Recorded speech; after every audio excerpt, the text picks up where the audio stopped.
Hello, everyone, and welcome to Follow Him, Voices of the Restoration. My name is John, by the way. I'm here with my co-host, Hank Smith, who is of a native cheery temperament, a phrase we hear in the Joseph Smith history about Joseph Smith. We're excited this year. There's a new part in the Come Follow Me manual called Voices of the Restoration, where we hear from people who were there. We're excited this week to have with us Dr. Gerrit Dirkmaat. So excited to have him. We've had him with us before, who's going to help us talk about these voices of the restoration. Hank, what are you looking forward to today? John, I love history. I think the listeners who want to know the history, they want to know the lives of these people, what life was like. We get the revelations, but just to know what the Smith family was going through, what their lives were like, I think it brings the scriptures to life. When you have a historian who can lay that out for you, it is so fun. I'm very grateful for the Come Follow Me team who puts these manuals together, that they've put in these 12 sections this year called Voices of the Restoration. Yeah, and Hank, I know that you and I both love a quotation. Some British novelist began a book by saying, "The past is a foreign country. They do things differently there." Yeah. I'm so thankful this morning. Hank, I know you are one of our favorite guests that we've had. I don't know if I've ever laughed so hard on a Follow Him recording and learned so much at the same time. We have Dr. Gerrit Dirkmaat with us today. Gerrit, what are you looking forward to in Voices of the Restoration? I'm looking forward to talking about the real people that are involved in the history of the church, the revelations that Joseph Smith receives that make up the Doctrine and Covenants, at least a healthy portion of it. They're not received in a vacuum. They are very often real world problems being solved as Joseph goes to the Lord. These people that are experiencing it, these people that are closest to Joseph, the people that are around him in difficulties and in happiness, they are the ones who are most certain that Joseph Smith is receiving revelations from God. It feels like part of the idea behind the Voices of the Restoration is to say, these aren't just documents in a book, and these aren't just some clever sayings and some Aesop's fables here. These are real people who had real experiences. They saw the revelations unfold as they unfolded. They took each step of the restoration in a way that it's easy for us to look back and say, oh, of course they were going to end up in Missouri. Everyone knows that. I mean, well, nobody knows that. Not in 1829 or 1830. You get an insight, a personal insight from people that experienced these miracles. And I think that would allow the Spirit to speak to us as we study, because it's easier for us to apply it to ourselves. We think about our own lives and our own struggles and how the Lord has helped us. Gerrit, I already am loving this. Years ago, John, David McCullough, a historian, came to BYU in a talk called The Glorious Cause of America. President Hinckley loved David McCullough. And this is what he said: nobody ever lived in the past. Jefferson, Adams, George Washington, they didn't walk around saying, isn't this fascinating living here in the past? Aren't we picturesque in our funny clothes? They were living in the present, just as we do. The great difference is that it was their present, not ours. And just as we don't know how things are going to turn out, they didn't either. Right, Gerrit? If you think they know, well, this is where the part where we move to Ohio. Yeah. Oh, this is the part where we go out into Salt Lake. Of course, we're not going to die out here. How would we have the conference center? You miss it all. You miss their stress. You miss the difficulty of what do we do? And I think that actually is one of the great traps of learning things about the past is if you want to make yourself feel better, if you want to feel like you're smarter than everybody else, if you want to feel like you're more moral than everybody else, if you want to feel incredibly intelligent, then you study the past with that kind of a mindset where, of course, you're smarter than everyone in the past. They don't know what a germ is. So yeah, you're coming across as like, you're Einstein compared to them. Of course, they don't know what's actually going to happen with world events, but of course you do. And so sometimes people study the past so that they can break their arm patting themselves on the back. Oh, if I lived back then, I wouldn't have thought that. Well, yeah. I mean, if you got into a time machine and got it up to 88 miles an hour and went back to the past, then you wouldn't have that viewpoint. But if you were raised believing that all disease was caused by having too much blood in your body, you would think the only way to cure someone is to bleed them.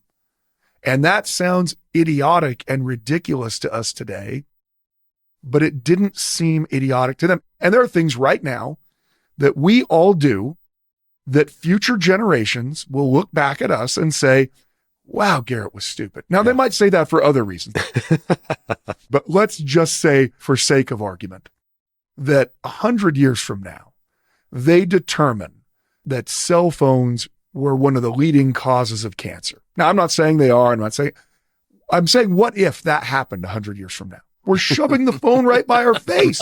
We're wearing it in our pocket. Our great-grandchildren, if that were the case, would be like, great-grandpa was an idiot. Didn't he know that would go? That's something you have to think about. I mean, a great example of this, students of history, when they first start seeing photographs from the 19th century, how happy do those people look? The 19th century was terrible because in every photo, it's just straight. Yeah. There is no smile. It looks like everyone's posing for a passport photo, where they tell you that you can't smile at all. My dad was so mad once because I was like, is that grandma or grandpa? I can't. Right? A photograph's a great example because I show a photograph of someone from the 1870s and 1880s, 1860s.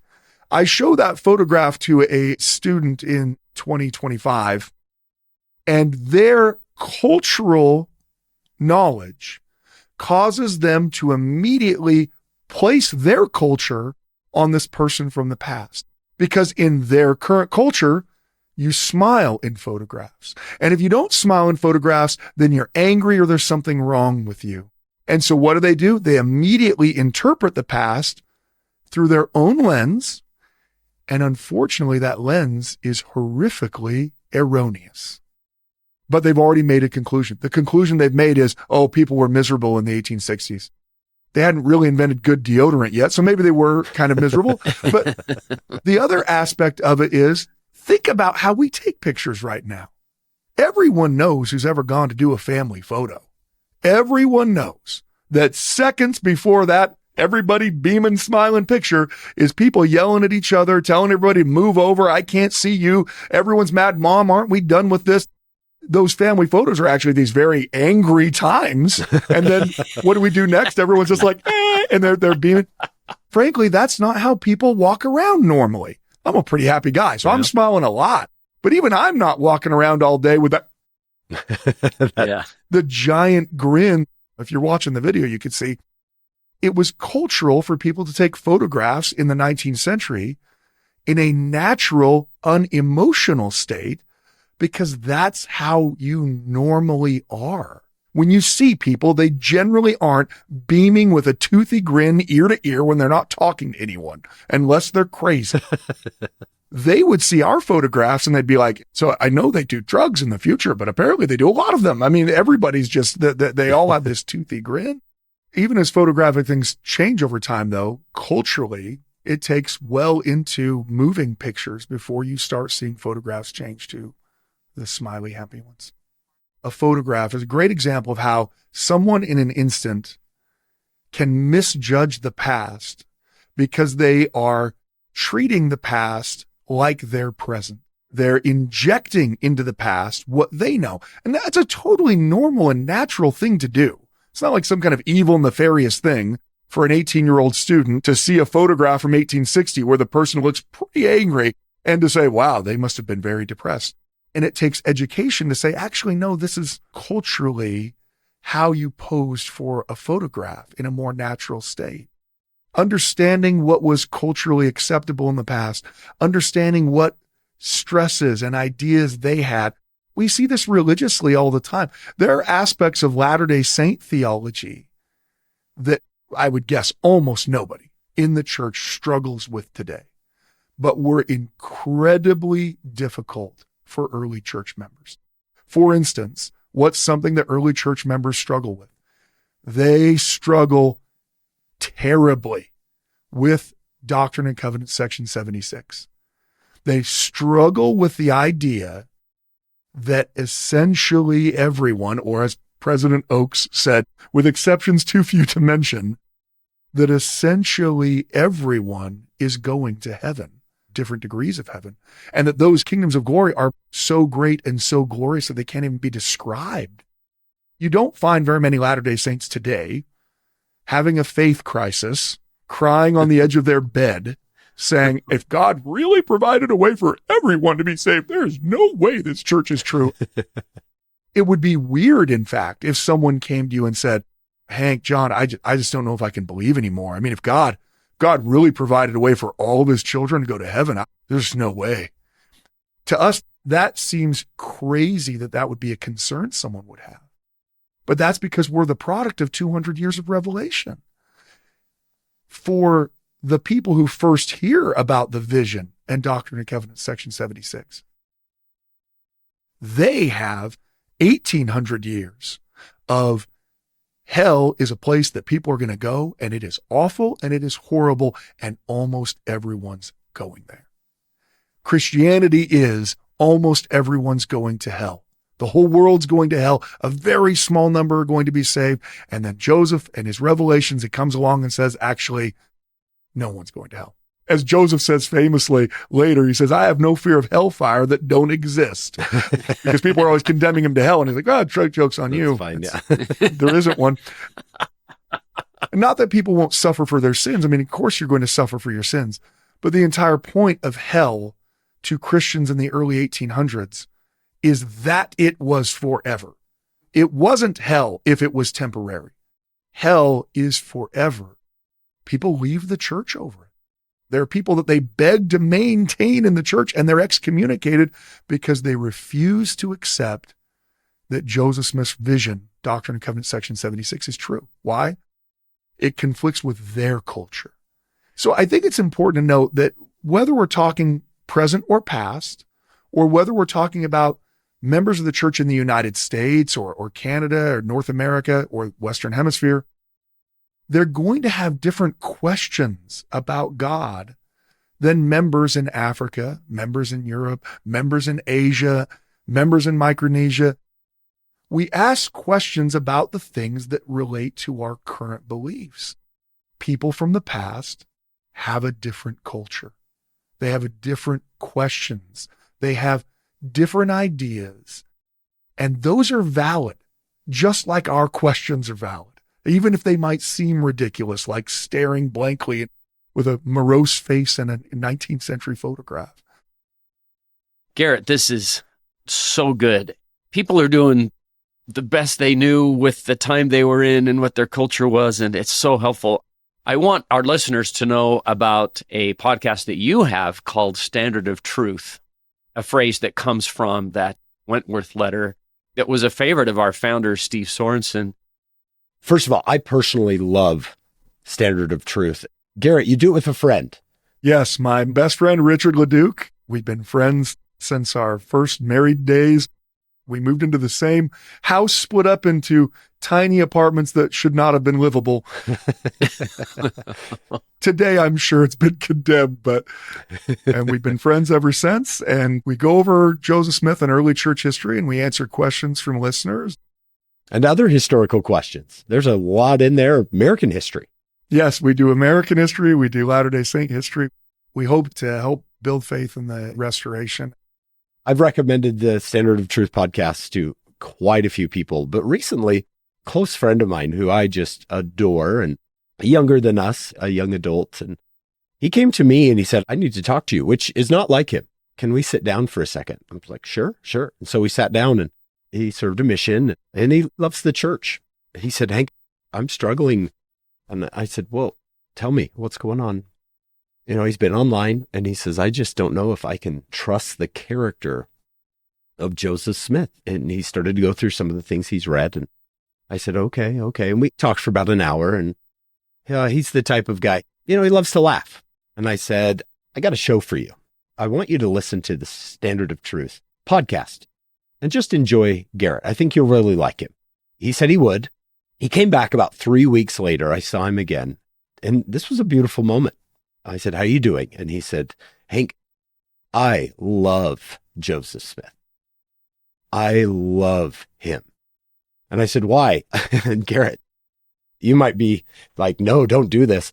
He listened to every single episode of Standard of Truth. Every single one. There's a lot. He actually got a little Gerrit in him. He was starting to use your vocabulary, had your demeanor. And he said, people just don't understand, Hank. People just don't understand what it's like to live in the past. So Gerrit, just someone I adore, someone whose future is very important to me.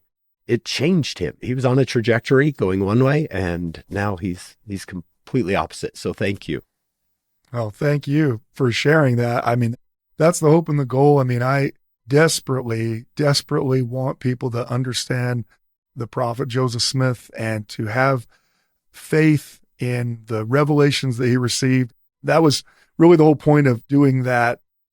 You hope that the message reaches people, and you feel sometimes a little bit like a fraud in the sense that people are like, wow, I really enjoyed that podcast. Like, I know I was quoting Joseph Smith the whole time. You could do a pretty good job if all you're doing is quoting the prophet. You end up, people are like, wow, that was really profound. It was. I was just quoting someone else. One of the things that I hope people take away from that, and obviously here as well, is that it's essential that you come to know that Joseph Smith saw Jesus on multiple occasions, that he communed with your Savior. And people say, well, why does it matter whether or not Joseph Smith's a prophet? Well, it matters because I know who Jesus is. I know what my purpose in this life is. I know who I am. I know that I had a pre-mortal life. I know that this life is designed for me to become like my Heavenly Father and Heavenly Mother, the things that I would never know. I wouldn't know. Doctrine and Covenants section 93 declares that you might know what you worship. Of course, I don't worship Joseph Smith. I'm well aware that Joseph made many mistakes in his life. So did all of the early leaders and members of the church. Just like the leaders and members of the church today are all mortals with mortal failings. But Joseph Smith revealed the most important truths about our Heavenly Father and about our Savior, Jesus Christ, that change trajectories of lives. It brings solace to the suffering. It brings purpose in this chaos of life. And it brings that peace in knowing about the plan of salvation. I know that Jesus Christ lives because I know Joseph Smith saw and talked to him. And that is the bedrock of my testimony. And hopefully people will be willing to place their doubts and their questions a little bit on hold and allow the Holy Spirit to speak to them as they read these revelations in the Doctrine and Covenants this year. As they study the revelations of the prophet Joseph, it's the best way to know, was he a prophet of God? John, Gerrit and my office for years was just across the hall from each other. Our offices were tiny, by the way. Yeah, they were. They put both of us in a broom closet, which was fitting of our station. Yeah. Let me tell you that. They'd put us up there and just forget about us. We got to talking one day, and Gerrit taught me something that I thought to myself, how did I not see that? Here's kind of what it is, in my words. He said, you make sure you get your dental work by a dentist. It's very important to you. You don't just find Bobby in the strip mall who's like, well, I watched some YouTube videos. You get your medical advice and your, if you're going to have surgery, you get it from a trained surgeon. Why? Very important to you that this person knows what they're doing, because it's pretty vital stuff. And then he said something that I should have known the whole time. He said, you should get the history that really matters to you. You can look at WebMD, right? Or you can watch somebody teach you how to floss online. But I mean, this is history that really matters to you and your family and your future and your faith. You need to get that from a historian. And then he taught me what it's like to become a trained historian. John, I didn't realize this is as difficult as medical school to become a historian. There's so much to it. Yet we go online or we read a book, someone who wants to be a historian, who has done some research, done some work, and then they say, well, yeah, I know the history. And Gerrit's not being arrogant about this. He's just saying, look, you don't get your dentistry from someone who hasn't gone to dental school. You should get your history from someone who's a trained historian. So briefly, Gerrit, could you just give maybe that little spill for our listeners? Well, I don't remember exactly what I said in it, but the reason why it's important is part of what a PhD trained historian, what they're taught is how to use sources properly. They're trained in what types of sources are better and what types of sources are worse. And sometimes what happens, especially when it comes to things like religion or politics, because people feel very strongly about a thing, that causes them to elevate sources over other sources, not because they're better sources, but simply because they say what they want them to say.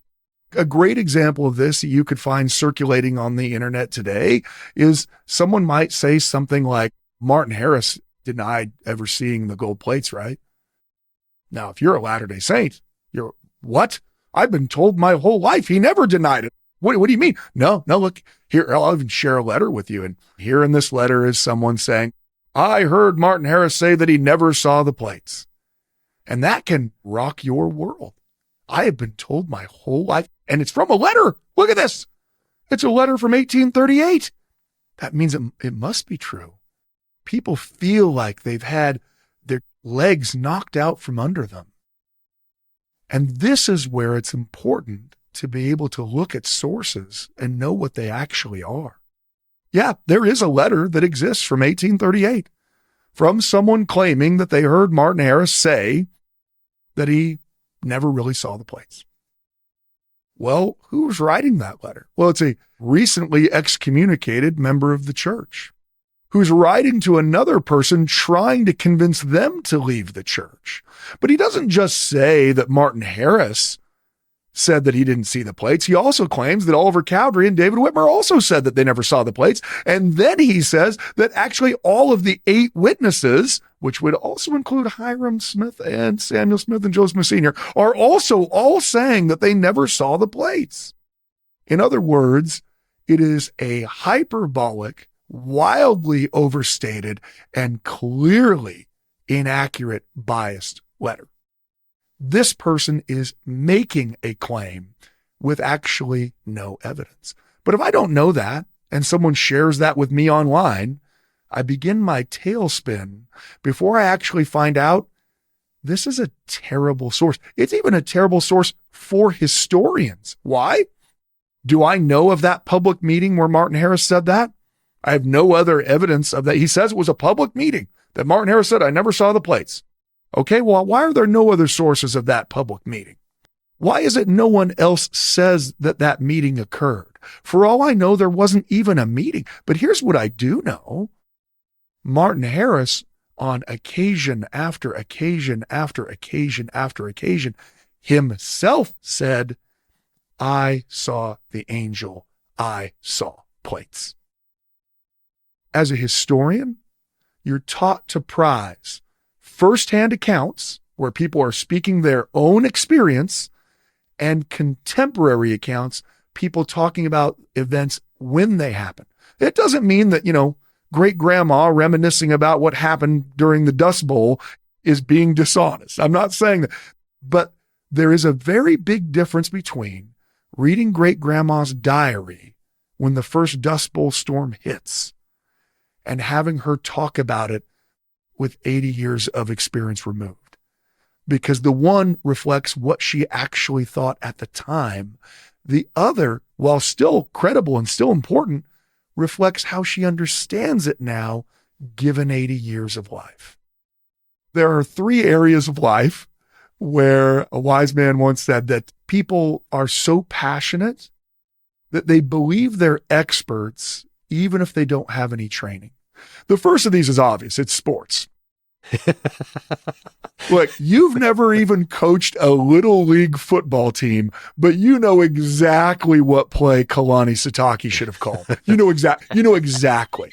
You have no idea the personnel. You've never been in practice, but because you love sports, because you've watched a lot of it, you start to believe that you're an expert in it. And no doubt you know more than other people do, but that's not the same thing as being trained in it. Similar, another is politics, because people feel so passionate about political beliefs and political positions. Now, you've never even run for an unelected PTA position, but you know exactly what the congressman should have written in his bill. Because you're passionate about it, you start to believe that you're an expert in it. And the other is religion. That is because we're all passionate about it. We start to believe that religious history, that passion is the same thing as having formal training. And no doubt, if you are passionate and you read whatever you can get your hands on, you are going to know much more about a thing than other people.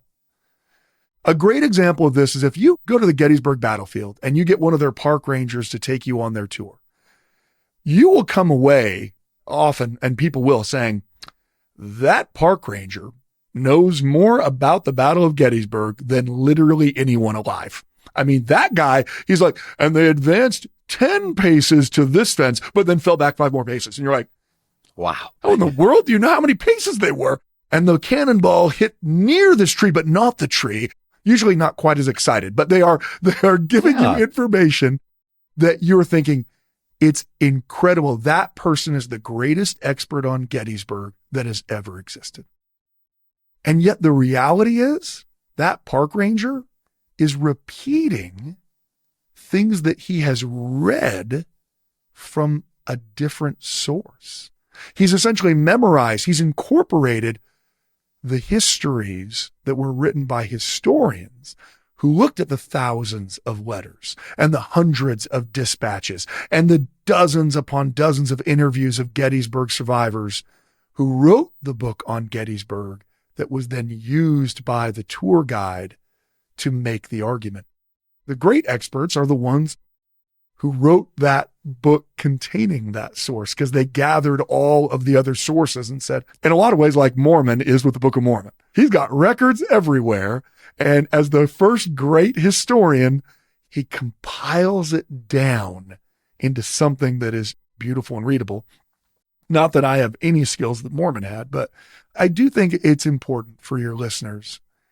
If you hear someone make an antagonistic claim against the church that's based on some aspect of history, it's important to take a pause and stop. First of all, find out from a credible, trained person what it is we're even talking about. Yeah. And Gerrit, you would say it doesn't mean you can't read a book by someone who's pretty excited about something. But I'm talking history that really, like you said, is going to determine whether I stay in my church. That's important history. Unfortunately, we sometimes think that, well, getting information quickly is more important than getting information deeply. The church has provided wonderful resources. The Joseph Smith Papers Project and all of its research is all online at josephsmithpapers.org. The Church History Library has wonderful resources for members. There are revelations in context. There are answers to gospel questions online. The Gospel Topics essays, which provide sound and historically reasoned source-based arguments about these things in the past. I hope that people who are struggling with aspects of church history will go to those sources the church has provided.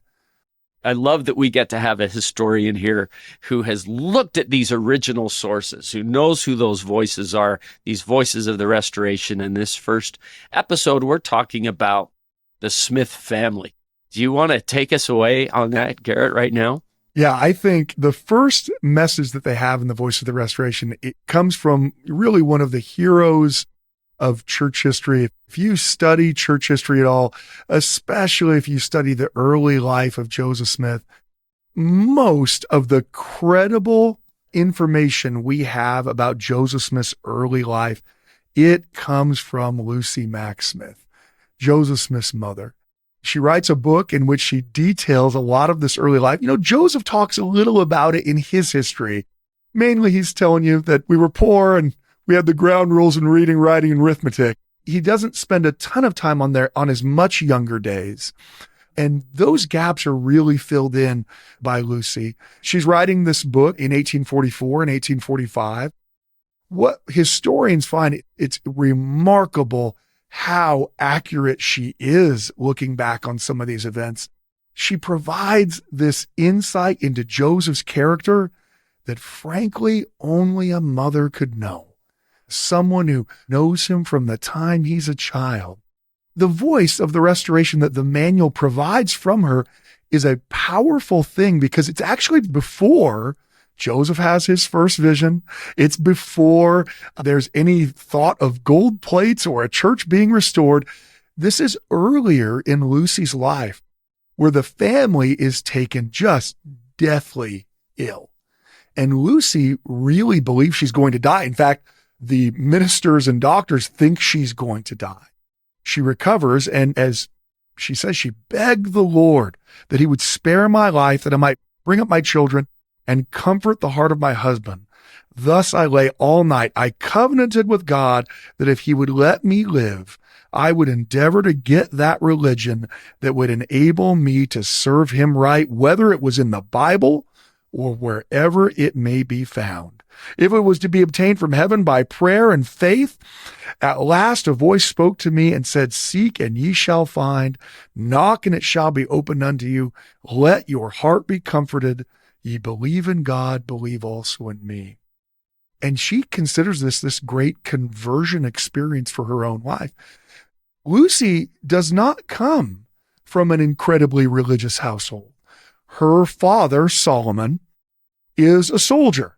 And he, in his own admission, you can read Solomon Mack's history. He writes the history of his life at the end of his life. And he will let you know, even though he's a soldier there in the Revolution, he essentially has no use for God. He said, people try to talk to me about it. I'm like, well, whatever. And he'd just move on.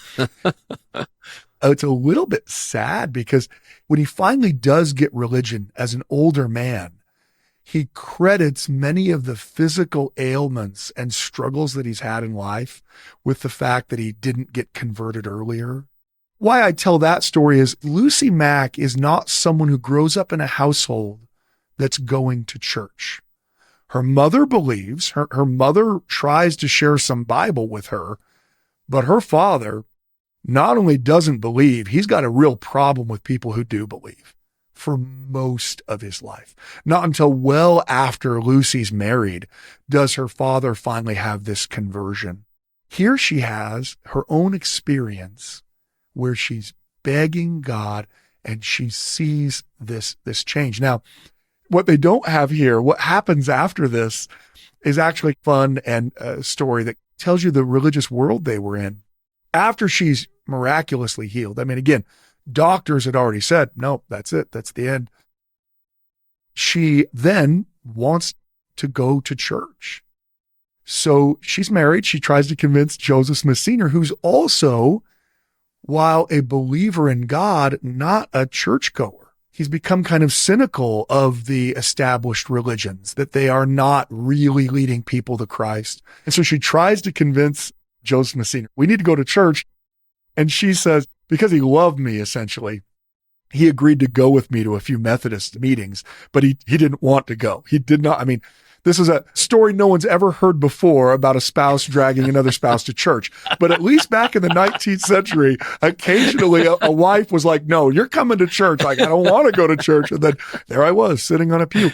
Once Joseph Smith Sr.'s, when his father and his uncle find out that he's going to church, Jesse Smith is so outraged that he comes to their house and at the door wings a copy of Age of Reason by Thomas Paine at them and says, you read everything in that before you go back to that church. And Thomas Paine, while he is an American founding father, he wrote Common Sense. He is a well known to be, I mean, if I'm very kind, I'll call him an agnostic, but he's He's essentially an atheist. In Age of Reason, he basically argues that all organized religion is just garbage and that it's made up and that it's used to oppress people. Jesse Smith wings a copy of it in the doorway and yells at them, "How dare you go to church?" Lucy is experiencing a great deal of familial pushback in her conversion experience. I often think that must have been terrible for Lucy, that she has a husband who doesn't want to be a part of organized religion.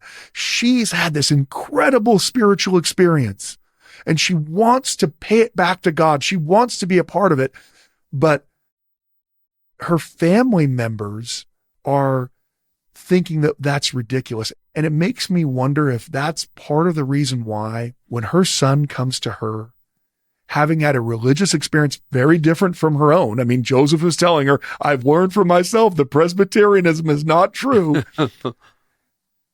That her reaction isn't, she doesn't just wing a copy of Age of Reason at Joseph, but her reaction is one of almost this patient understanding of, I know what you're going through.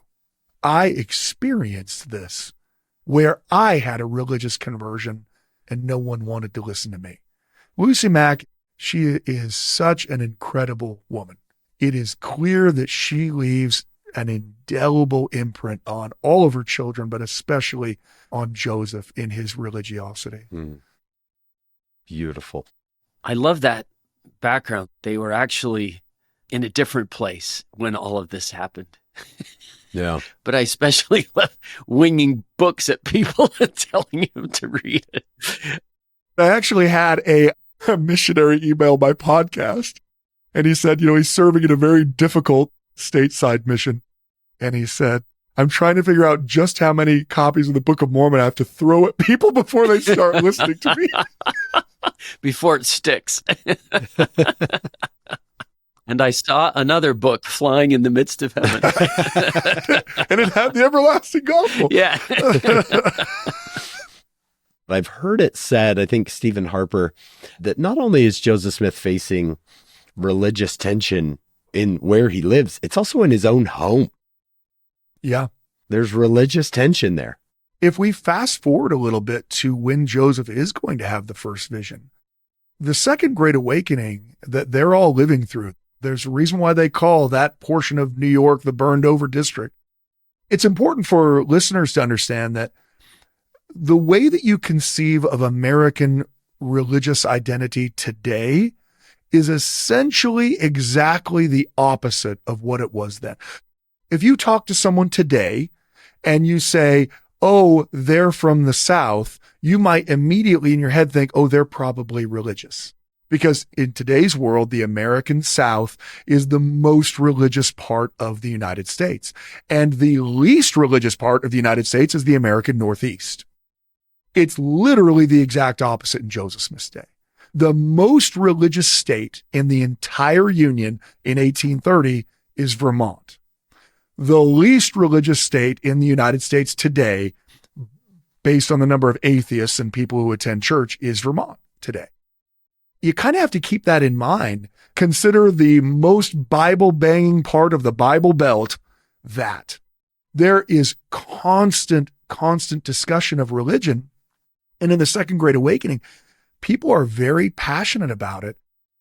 There are two schools of religious thought in American Protestantism that are desperately competing with one another at the time. One is Calvinism, and the other is, on the other side, Arminianism. So not like Armenia, the country. Arminianism, named after a Dutch theologian. The name rolls off the tongue, Jacobus Arminius. John Calvin was the primary religious theologian for American Protestants. Calvin believed that salvation had nothing to do of yourself. It's not what certain American Protestants today believe. So again, if you're thinking, well, that's not what my friend thinks, I know it's not what your friend thinks. Let me tell you what John Calvin taught and what Americans at the time thought. It is very different than what most evangelical Protestants think today. But John Calvin taught that salvation was by grace and faith alone. And that itself was a gift from God. Calvinism rests on this idea of the absolute sovereignty of God. There is no free will. There is only God and you in your sinfulness thinking that you have free will. Most American Protestant denominations, most of them, were Calvinist in nature. Presbyterianism, for instance, was hardcore Calvinist then. Again, it's a little different today in America, but very much believed that almost no one was going to be saved. A preacher then might say something like, if you're sitting in these pews and you feel as if you have faith in Jesus, praise God, you might be one of the few people that he decided to save. Now, none of us deserve to be saved. We are all horrible sinners. We all deserve to burn in hell. So God isn't terrible if he sends us where we deserve to go. But praise God if you happen to be one of the few that he gave the gift of faith to.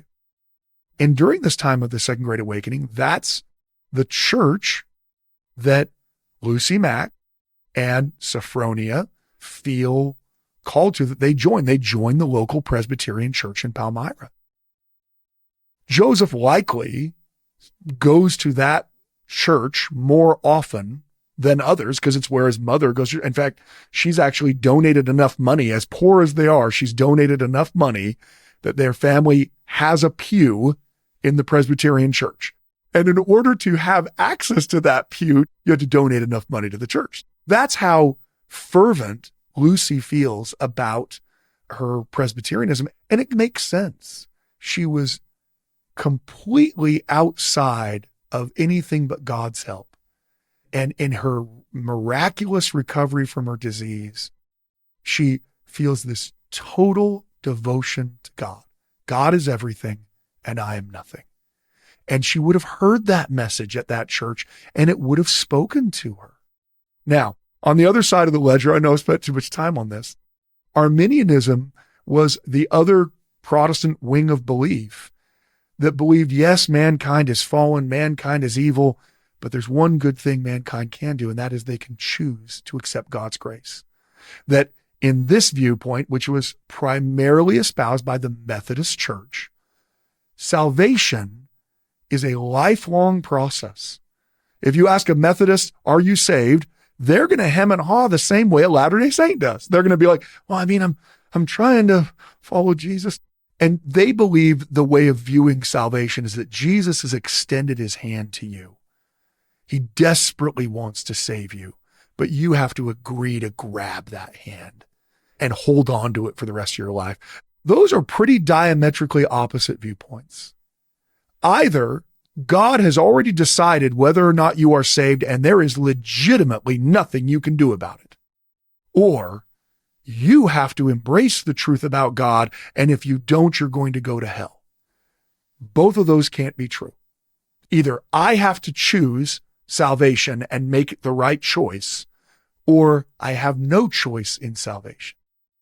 So Joseph's going to these local Methodist churches.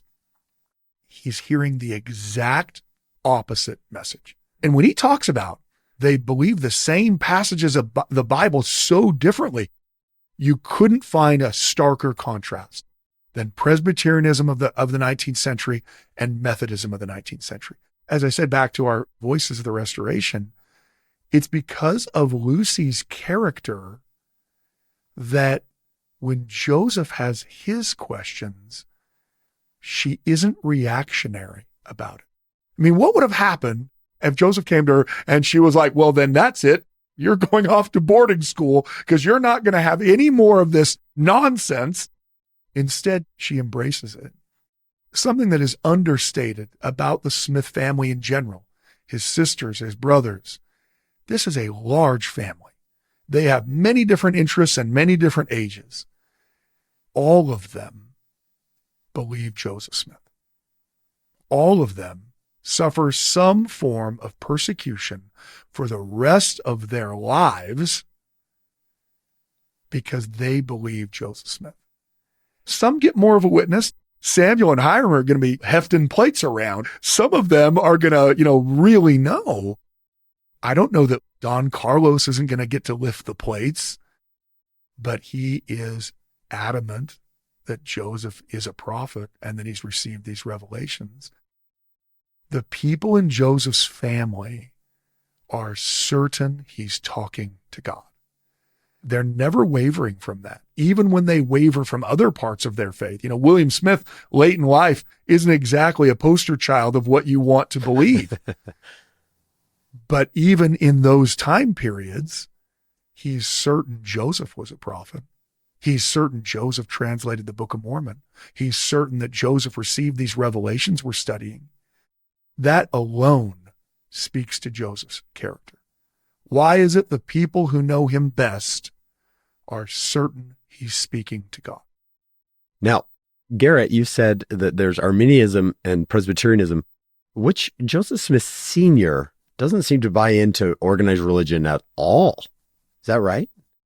Yeah, Joseph Smith Sr., it's interesting because his family comes from a long line of Congregationalists, which is a very Calvinist viewpoint, very similar to Presbyterianism. And his family in the church has a relatively new monument that is in the Smith family homestead for years there in Massachusetts. They seem to be quite religious right up until Joseph Smith Sr.'s father, who seems to become disillusioned with organized religion. It's not the same thing as saying, oh, someone's an atheist. I mean, clearly Joseph Smith Sr. believes in God, but he doesn't seem to believe that the people who claim they have all the answers actually have all of the answers. He is a spiritual man in his own right. Joseph Smith Sr. has had a lot of bad luck. It seems like every time Joseph Smith Sr. makes a financial decision, it's the wrong decision. He could be great at picking stocks if you just pick the opposite. You know, if he was like, I don't know, I'm thinking about Enron, you'd be like, okay, go the other way, go the other way. So we got to short sell that in a hurry. He seems to work hard. He does seem to have this idea that he wants to try to raise his family out of poverty, but often because of other bad actors. I mean, he invests in like ginseng, and yet the person who invests with him steals all of the money. And they are just met with financial reverse after financial reverse after financial reverse until, as Lucy Smith explains, after crop failure after crop failure after crop failure in Vermont, he goes to New York and sees that the land seems to be producing wheat in abundance, is what he says, and decides he's going to move his family there to Palmyra, all with the goal of trying to take his family from this horribly desperate poverty that they are now in, the bottom rung of society, and providing a better life. And that's what's going to bring the Smith family to Palmyra in the first place. Those poverty experiences, those reversals, in a way that the Lord seems to know what needs to happen, they bring the family to the place where the Lord needs them to be for the restoration to take place. A place that's near a hill where a record is hidden. I love what you've done here. I love just the context of the war of words that Joseph Smith mentioned. Is there free will, or is there just the illusion of free will? He's hearing that. That really sets that up nicely for what was about to happen. And that Lucy Mack Smith was part of that. I was wondering if our listeners might have wondered, the book that Lucy Mack Smith wrote, A History of Joseph Smith by his mother, that is a good source from what I'm hearing from you. It's a source you take with a grain of salt in the sense that it is her looking back over the course of time. And so she's not going to be perfectly accurate on everything. She'll be off on some dates and she'll be off on some things, especially as it relates to, you know, some of her other children. Surprisingly, a mother very much wants to paint them in a positive light. Shocking. Yeah. Sometimes William are not exactly doing the most positive things. In that regard, I think it was a book that Brigham Young felt wasn't that great of a book because it made William Smith seem greater than he was. But as a tool for this early period of Joseph's life, it's one of the best tools that historians have. And many of the things that we can corroborate with other sources, we find they line up very well with other sources. A good example of this, in Joseph Smith's history, in the history of the church, when they first write it in 1838 and 39, they are using the 1835 Doctrine and Covenants as their guidepost. They're using the 1835 Doctrine and Covenants. They aren't professional historians. They've just been run right out of Missouri. I mean, I don't even know what papers they even have anymore. And why does Joseph say we need to write this? Owing to the many false reports. I mean, there is nothing but lies in circulation about the Latter-day Saints, and Missouri just ratchets those up even more. Yeah, we had to murder them because of stuff. They're trying to defend their own actions by defaming the saints. Owing to the many false reports, we need to tell our own story. They use what resources they have on hand. And it's very clear that what they are using as their primary source to start with is the 1835 Doctrine and Covenants. And so they're going from revelation to revelation to revelation. And it works out great right up until the summer of 1829, when there aren't any more revelations, or at least no revelations that they think are in that time period, until March of 1830. And so you actually have this real gap in the history of the church where we've got the Book of Mormon is at the printers and we're getting ready to get the printers and we've got talking to people. And now we've got the Book of Mormon and well, what happened between July and March? We know things happened. Joseph receives a revelation even during that time period that's in the Revelation book, that's acted on as a revelation. But because it wasn't one of the revelations included in the Doctrine and Covenants, the history just doesn't even mention that. It just passes right over it. Well, one thing we know happened is that Abner Cole tried to steal and print the Book of Mormon on his own to try to make his own money while they're trying to get the Book of Mormon printed. And it's Lucy who tells us that whole story. Now, we know that what she's saying happened because thankfully we have some copies of Abner Cole's garbage newspaper that he used to steal the Book of Mormon, and it corroborates exactly with what she's saying. Imagine if we didn't have any copies of his newspaper, and Joseph never mentions Abner Cole. No one else ever mentions Abner Cole. We might say, I don't know, is Lucy just who's trying to steal copies of the Book of Mormon?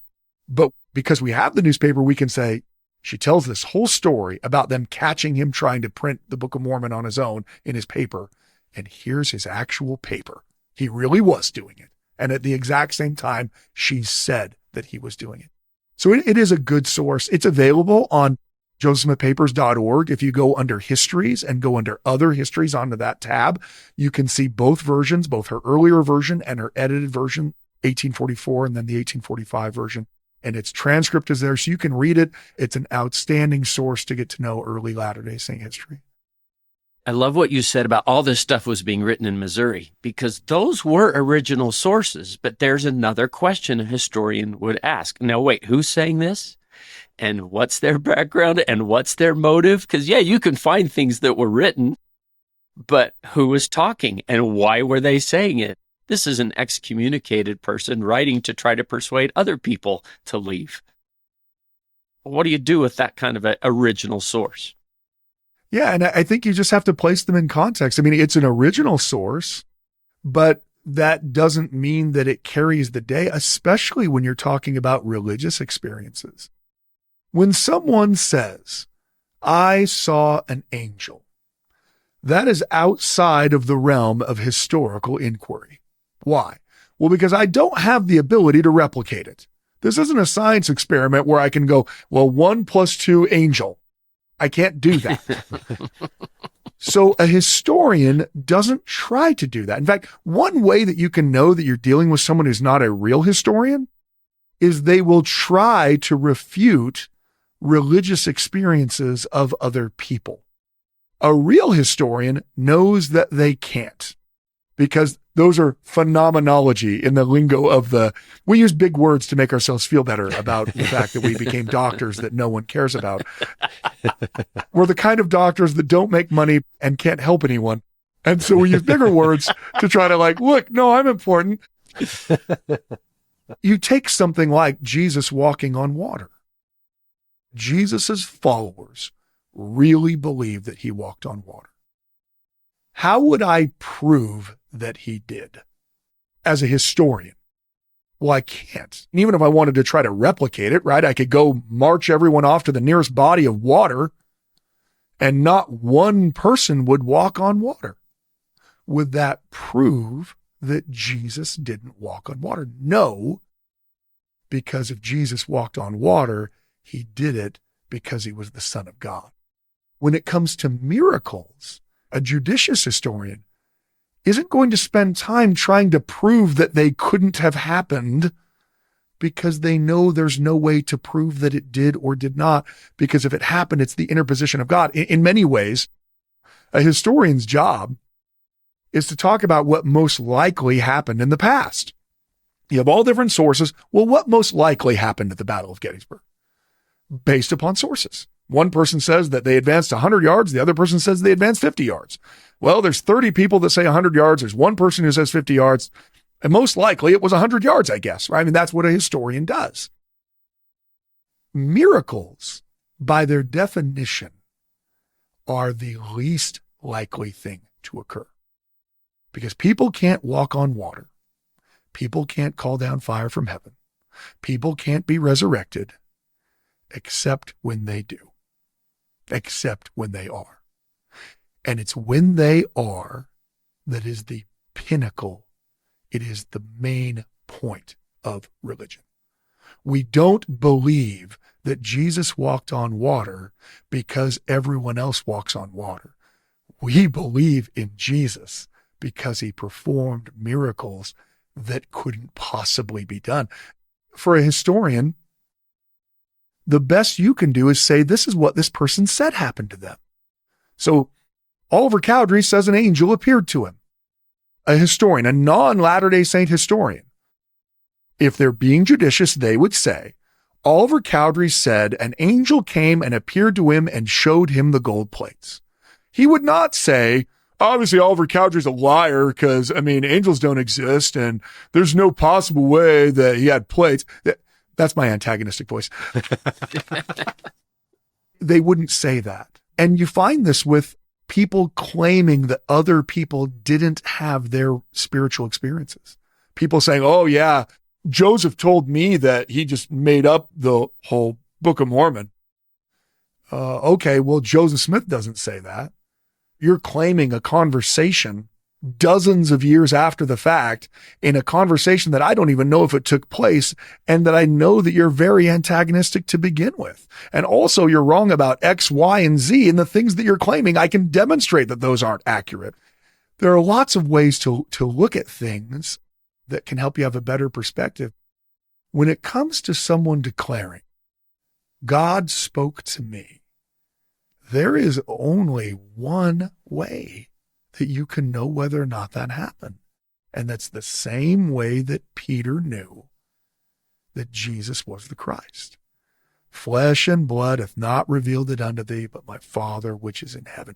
The only way that you can actually know religious things, that you can actually know, is from the Spirit. I love history, and I love to talk about it, and I love how it bolsters my faith and testimony. But fundamentally, I believe Joseph Smith saw and talked to God because God has told me through the Holy Spirit that Joseph Smith saw and talked to God. And that's where we all have to get. We don't have to have a PhD in history to know that. You don't even have to have the ability to read, to hear the Joseph Smith story, to hear him say, I saw that pillar of light, and to know that it's true. Gerrit, this has been fantastic so far. I love history, and to hear it from a historian also has a sense of humor. I don't know if that's rare for historians. I think our listeners would be interested, especially those who haven't had the time to go through and understand this family and the dynamics. Maybe walk through Joseph, Lucy, Mack, we've talked about quite a bit, but Joseph Smith Sr. down to the siblings. They have a very large family, which is absolutely common in the 19th century, especially for New England families. It is not uncommon for a family to have 8 to 12 children in it. The average woman in America at the time is going to have somewhere around 10 live births. Child mortality is pretty terrible. It's very rare that all of them would make it to adulthood, but they have a very large family. There is an infant that dies in the Joseph Smith Sr. Lucy Mack Smith family, even before Alvin's born, an unnamed infant. That would have been Joseph's oldest brother. But then you have Alvin, and after Alvin, you have Hiram. So he has his 2 oldest brothers, and then Sophronia, which is his older sister, and then Joseph Smith. He's not quite a middle child. He's up on the upper echelons of what will be a much greater extended family, because after him, you have Samuel Smith, is his next youngest brother. Then you have Ephraim Smith, which is another brother that is born and dies just the same day. You have William Smith, who's part of this Voices of the Restoration, where he gives this account of their religious upbringing. Then you have Catherine Smith. So Catherine's his younger sister. After Catherine, you have Don Carlos Smith. It's funny. One of the questions I get from students fairly commonly is like, what were the Smiths doing? What, they call him Don Carlos? What are they? Were they from Spanish Fork? Why were they?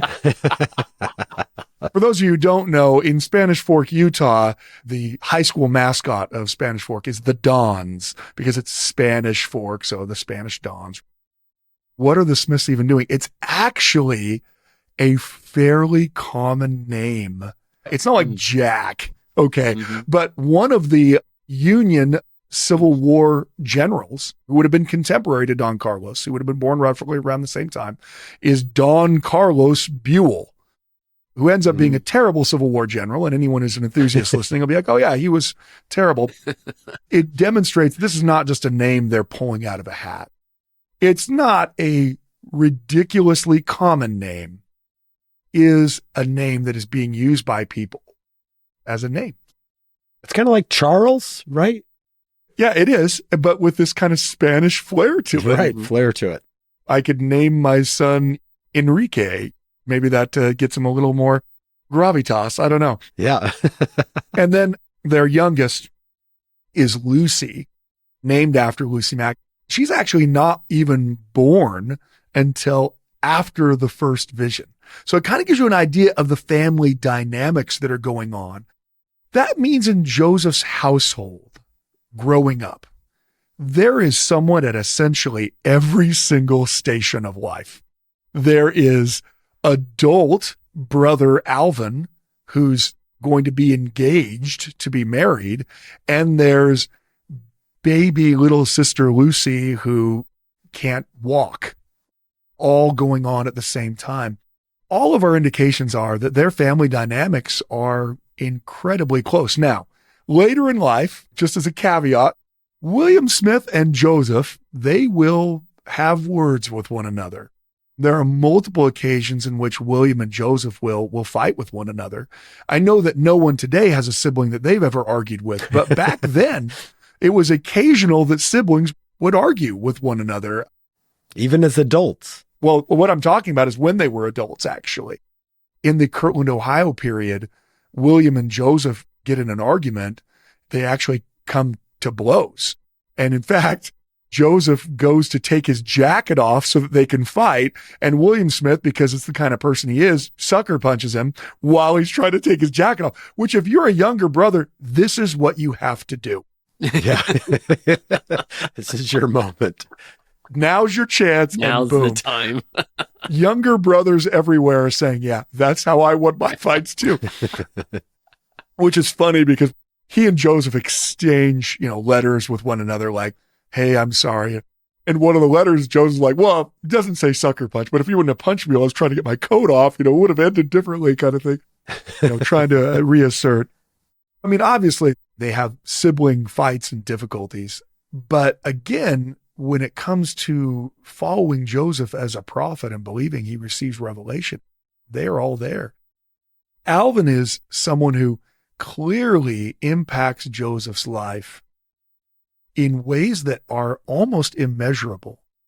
If you think about the dynamics, Alvin is an adult, several years older than Joseph. He is actually one of the people that is co-signing on the debt with Father Smith when they are borrowing money, because Alvin, as an adult male, his labor's worth something, so the idea that he could pay back a debt because of that labor. He's the one who leads out in saying, you know what? Mom and Dad need a house that's not a log cabin that's 2 rooms. So he leads out in trying to build the frame house that you can go to Palmyra today and still see the frame house, which is mostly original, that is mostly built by Alvin, at least started by Alvin. When Joseph has his visitation from Moroni, Alvin is going to be a part of that whole discussion. And he says, go and do what the angel says, right? And it's right after that Alvin is going to tragically die.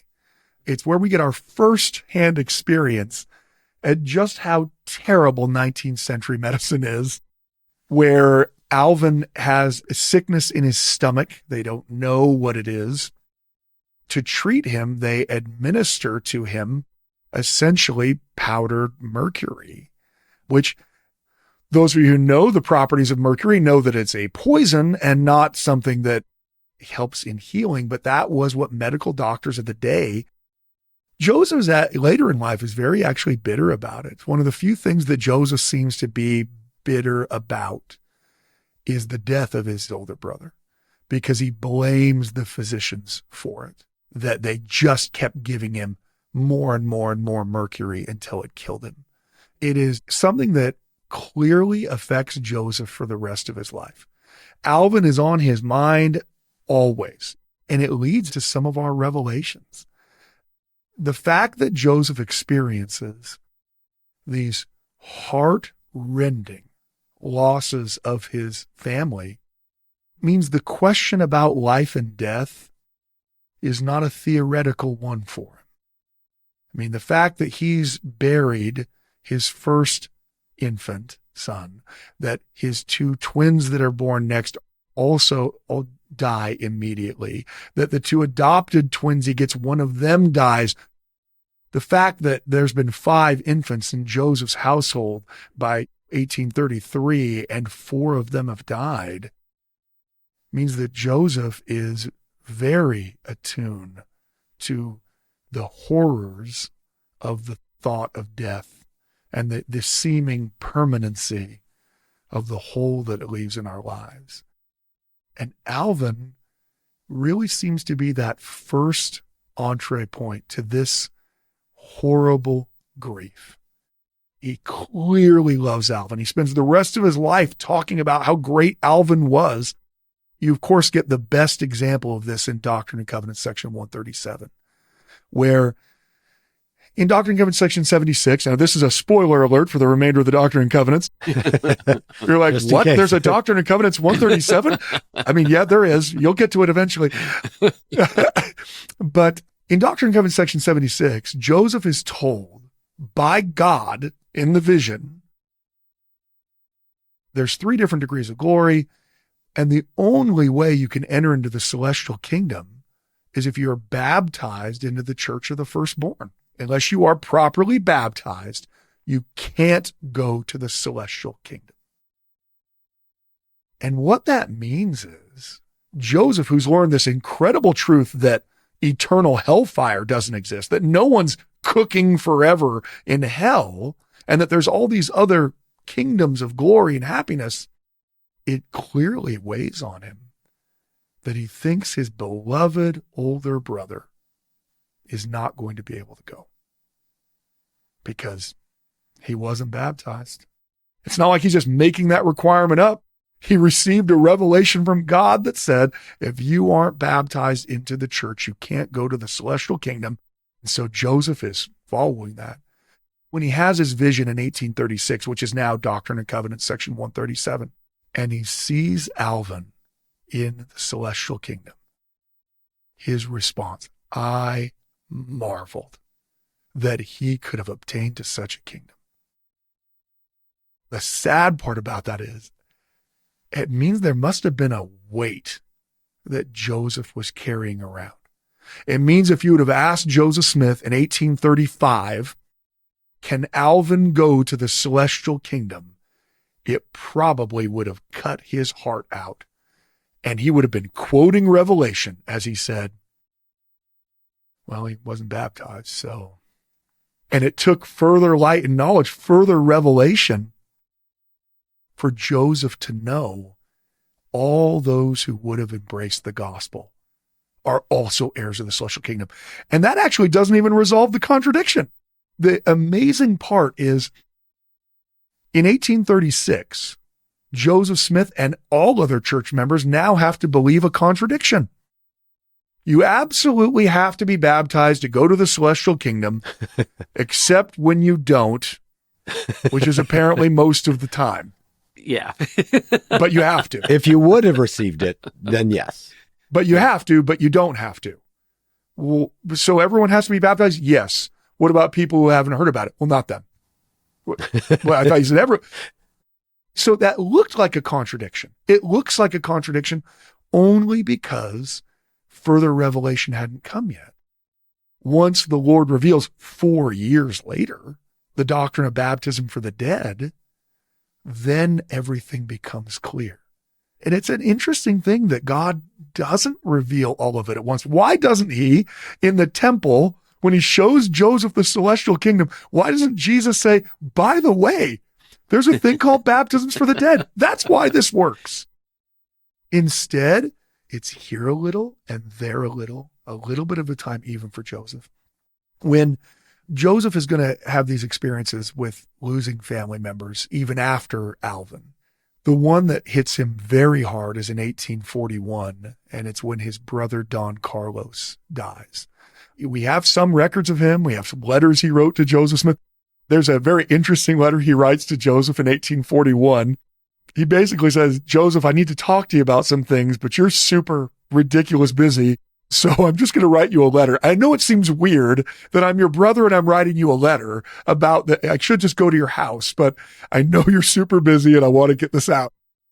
I think it was Don Carlos's version of texting, essentially. When he dies, he's young. He's 24, 25 when he dies. It hits Joseph really hard. It doesn't help that only, a few weeks separated from that, Joseph's own son, named after Don Carlos in August, also dies. His brother dies August 7th, 1841, and Joseph's own son dies very shortly thereafter. And it's this painful thing. In one of Joseph's great sermons that he gives, he draws from that wellspring of that grief. Ephraim Marks, who is the adult son of William Marks, the stake president in Nauvoo, he's, I think, 24 years old when he dies suddenly. As horrible as these deaths of children are, because infant mortality is so bad, it somehow seems even more tragic when someone finally makes it to adulthood and dies suddenly and instantly, because they've beat the odds, it seems, and then they haven't. And Joseph spoke at that funeral and he referenced both of his brothers that had died, both of his adult brothers that died. And you kind of get a sense of this. He says, this is someone recording this, so it's going to be in third person. President Joseph said that he spoke on the occasion with much feeling and interest. And among his remarks, he said, it is a very solemn and an awful time. I never felt more solemn. It calls to mind the death of my oldest brother who died in New York. That's Alvin. And my youngest brother, Don Carlos, who died in Nauvoo. It has been hard for me to live on earth and to see these young men upon whom we have leaned upon as a support and a comfort to be taken from us in the midst of their youth. Yes, it has been hard to be reconciled to these things. I have sometimes felt that I should have been more reconciled to have been called to death myself if it had been the will of God. Yet I know that we ought to be still and know that it is of God and be reconciled. All is right. It will be but a short time. before we all in like manner shall be called.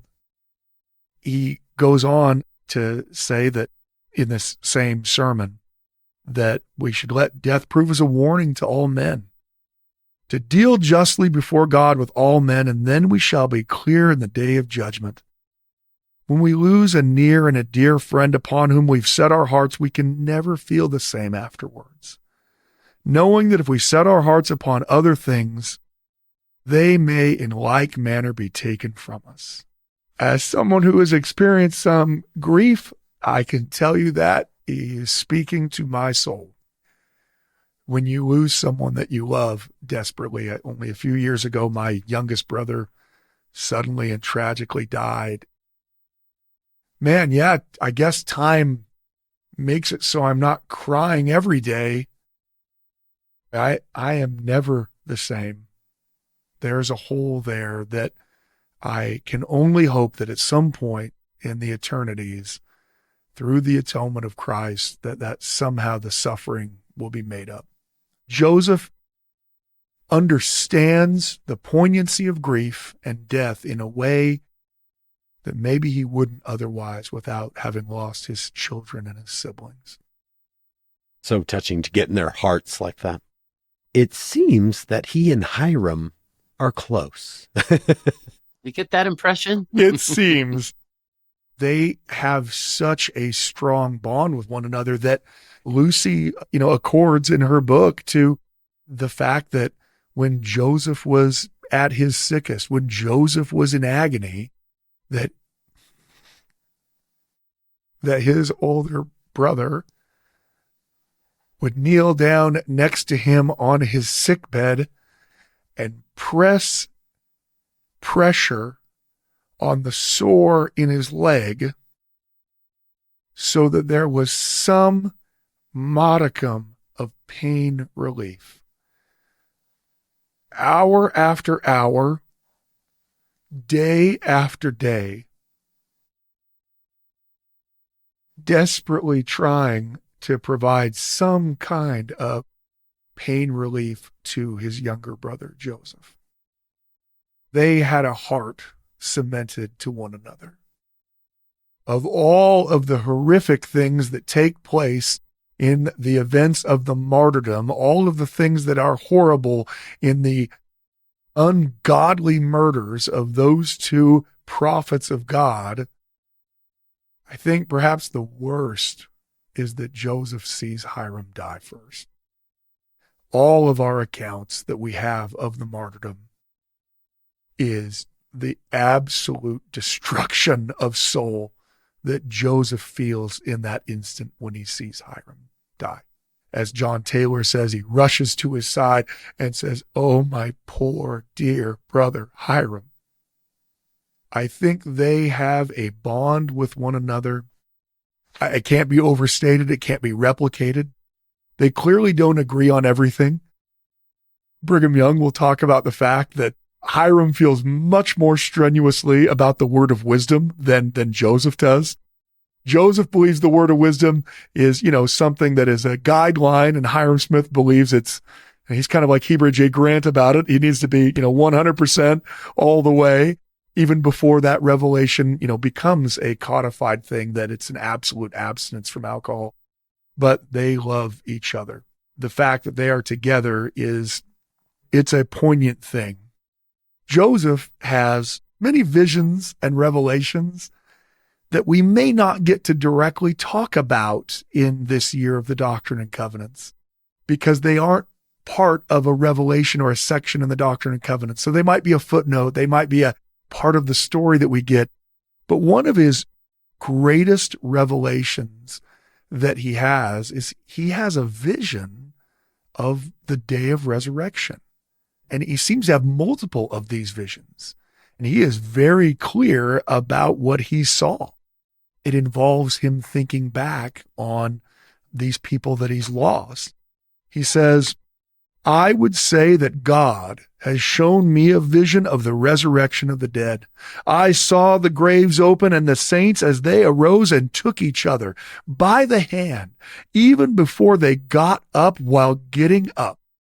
and great joy and glory rested upon them. He says, again in another sermon, would it be strange if I were to relate to you that I've seen a vision in relation to the resurrection? Those who have died in Jesus Christ may expect to enter into all the fruition of joy when they come forth, which they possessed or anticipated here. That part speaks to my soul with my lost brother. Apparently, what I get back in the resurrection is the joy I should have had. What I anticipated having, I'm going to get back through the atonement of Christ, through the resurrection.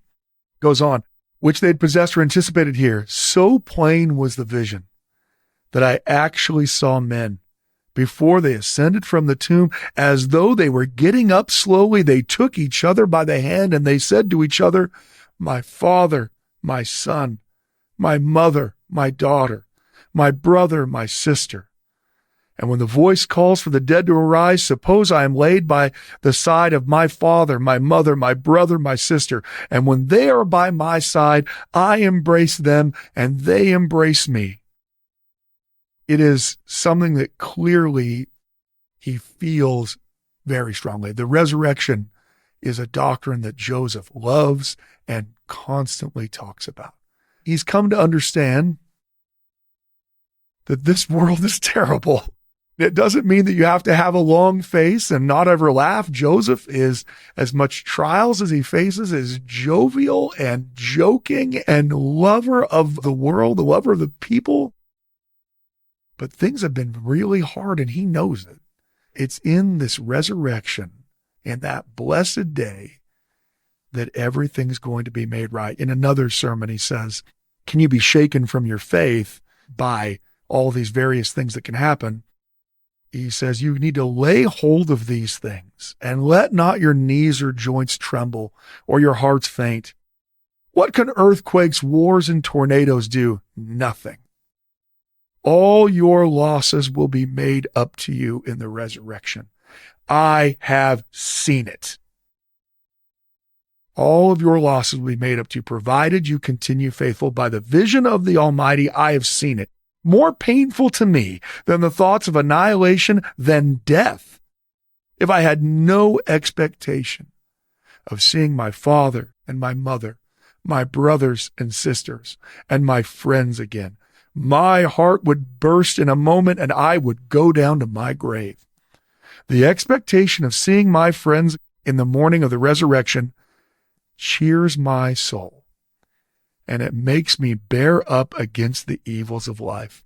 It is like they are taking a long journey, and on their return, we will meet them with increased joy. Man, I don't know how anyone can read the words of the vision of the resurrection of Joseph Smith and not have the Spirit tell them this man is a prophet of God. That was beautiful. Yeah. That idea, all your losses will be made up to you.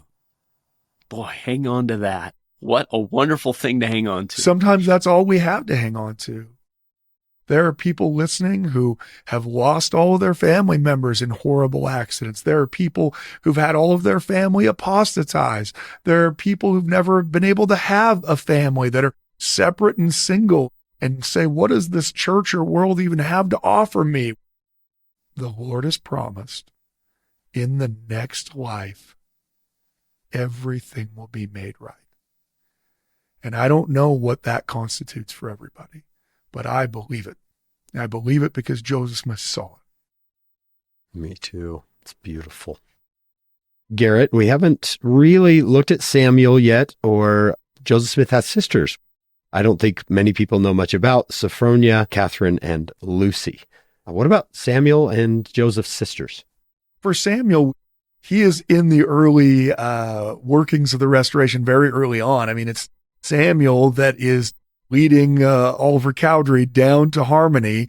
The other thing that Samuel is one of the earliest and most effective Latter-day Saint missionaries.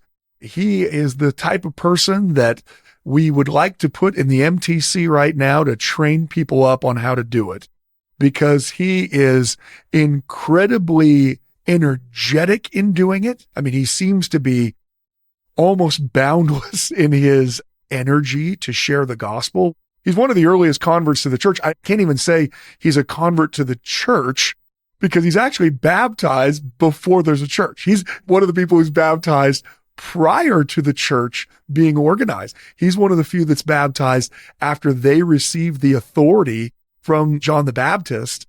His offices of missionary work in those early days in 1829, and then especially in 1830 with the Book of Mormon, is going to lead to dozens and dozens of people joining the church. He is not passively believing that Joseph Smith is in fact a prophet of God. He is telling other people of that in his missionary efforts. An early convert to the church who has a lot of zeal but not a lot of depth is Joseph Wakefield, who gains a testimony and becomes an incredible missionary. He converts George A. Smith's family, so part of the extended Joseph Smith family. And yet, as Joseph reveals doctrines that are beyond what his sensibilities can handle, he will turn against the prophet and become one of the leaders of the opposition in Kirtland. Speed at conversion is not always the best indicator of whether or not someone is going to be a lifelong member of the church. The real question is, have they fully consecrated their soul to God to where they know these things to be true, and I know them even if all of life's events turn against me? And I know them even if the church teaches a doctrine that I didn't already know or I don't agree with. And I know them even if my family apostatizes. It's getting to that place in our faith where it's not a question of whether or not I believe. I believe because the Holy Spirit has told me. For Samuel Smith, he doesn't know immediately that the Book of Mormon that he's dropped off will eventually be the one that will end up in the hands of Brigham Young and that will lead to his conversion. Who has some impact. I don't know if you guys know. He has a pretty significant impact. It's a good reminder to people today. You just don't know. When you share the gospel, you have no idea what your impact is. There was a family that I had been meeting with. It was a young couple, been hit pretty hard with antagonism, people saying antagonistic things about the church and its history. They were a wonderful, good couple. I met with them multiple times, trying to resolve their concerns. After one of the last times we met, they were very kind, but they basically were like, look, we just don't believe anymore. And I've had a lot of people say, hey, can we talk about church history? I know it's not the case, but I remember driving home from that church building because it wasn't mine. And I just started crying because I was just like, I'm so bad at this.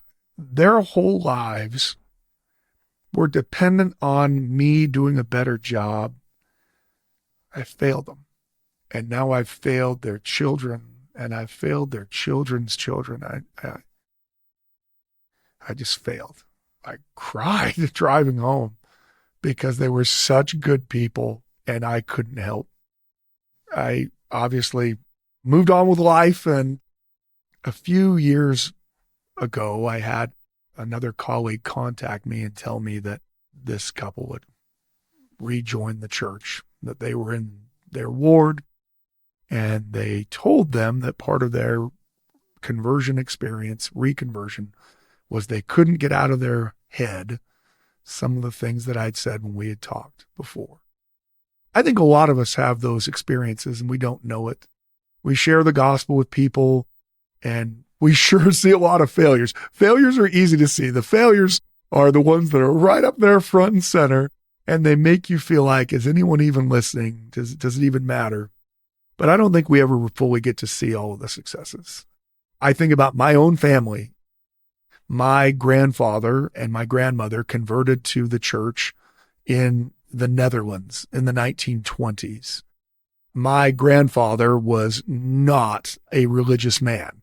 So I don't know how quickly thereafter he went inactive.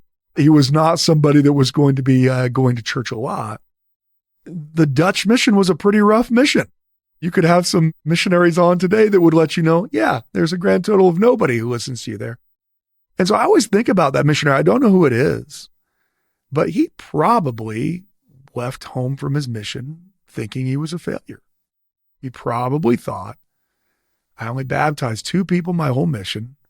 One of them went immediately inactive. I'm a failure. I did nothing. And yet, there are literally tens of thousands of people, because my brothers were much more effective missionaries than I was, that are members of the church now as a result of that one conversion. I get the opportunity to share the gospel with people as a religious educator and to bear my testimony to groups of people, all on the basis of that one missionary's sacrifice, who probably spent the rest of his life thinking, anytime someone brought up a mission, he probably, yeah, he served in. Did you have a lot of baptisms? I had like 400 in the Philippines. No, we baptized 2 people. I do think it's important. The old adage, you know how many seeds are in an apple, but you don't know how many apples are in every seed. You don't know where the end is going to be. That's beautiful, Gerrit. That's Samuel Smith. Let's talk about Joseph's sisters. These aren't people that we get to talk about very much as we move forward through church history. Yeah, there's less known about them in their experiences. I mean, it's not an uncommon thing that in the 19th century, women are not as prominent, and so many documents don't reference them as close. I mean, of course, Joseph is often referring to his sisters in letters that he writes. They go through the trials and tribulations that the saints go through. As they get married, they will move with the church to Ohio. They'll move with the church to Missouri. Once I say the words Missouri, you know that things aren't good. They go through a significant amount of trial, and they all remain steadfast in their belief that Joseph Smith was a prophet. After Joseph's murder, they're in various places in their life, in part because their husbands, in some ways, dictate their religious life, as is pretty common in 19th century America. So they all maintain their faith that Joseph was a prophet, but none of them actually come to Salt Lake. One of them actually is very much contemplating it, at least from letters that we have, but then doesn't, and then eventually will join the reorganized church. They all maintain their belief that Joseph saw God and that Joseph was a prophet of God, the Book of Mormon was true.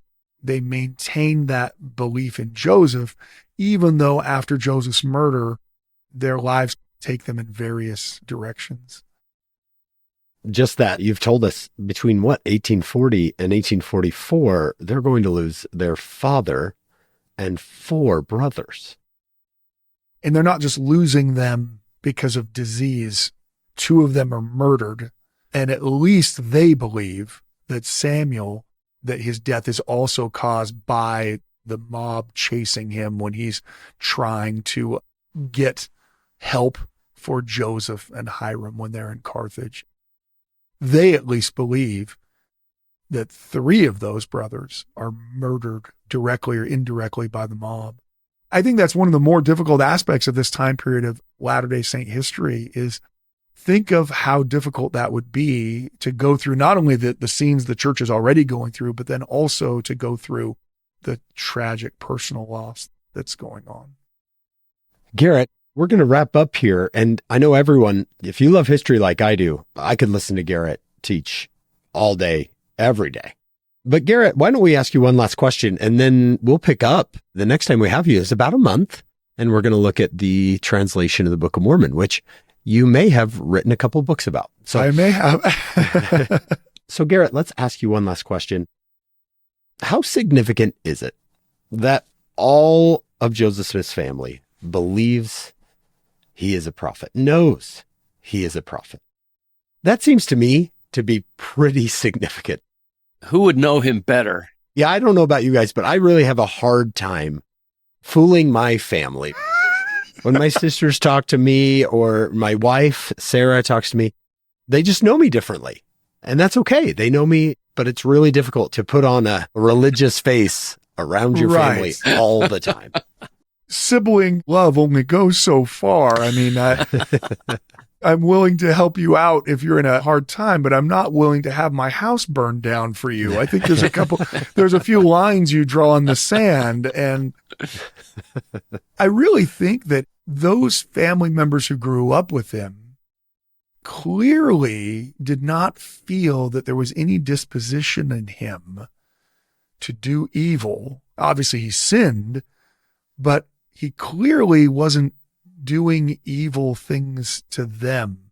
He clearly wasn't lying consistently to them. He clearly wasn't a negative influence in their life, because they had every opportunity to separate themselves from him. They didn't have to follow him where he went, especially his sisters when they got married. They could have stayed in Ohio and not moved on, or stayed in New York. In a lot of ways, they're voting with their feet. The fact that they follow his prophetic utterances means that they see him as who he claims to be. And a lot of antagonists will say things like, well, if you only really knew Joseph Smith, then you wouldn't believe. But what you mean is, I watched a TikTok that someone made in their basement where they misquoted something that was written 50 years after the fact by someone who wasn't there, who claimed that they knew something that they didn't even know. And you think that carries more weight than his brother saying he's a prophet. And again, antagonists will say, well, that's why the conspiracy goes. I mean, they're all in on it. They're all in on it. They're all profiting from this. They're all liars. Every one of them. Yeah, they're profiting from it so much they keep having their houses taken from them. It's amazing. Yeah. If they profit anymore, they'll have nothing left. It speaks to the fact that especially his older siblings, with younger siblings, maybe they don't really know exactly what's all going on in the household. Lucy's 2 when Joseph has Moroni visit, so I don't know how well versed she is right on that. But Alvin and Hiram and Sophronia, well, they've known Joseph since Joseph was a baby. They've seen Joseph before his sickness and after his sickness. They see Joseph as he becomes studious, inquiring about which religion he should join. They know Joseph after the first vision. They see his response to persecution. They hear him speak. Why don't his siblings just simply declare to others, look, my brother wrote a book that he thinks came from God, but he obviously didn't. That's actually a much more natural thing when you're being hated and persecuted for the fact that your brother claims something. All of us have an extended family member who says things that you're like, you can't listen to Aunt so-and-so because she's crazy.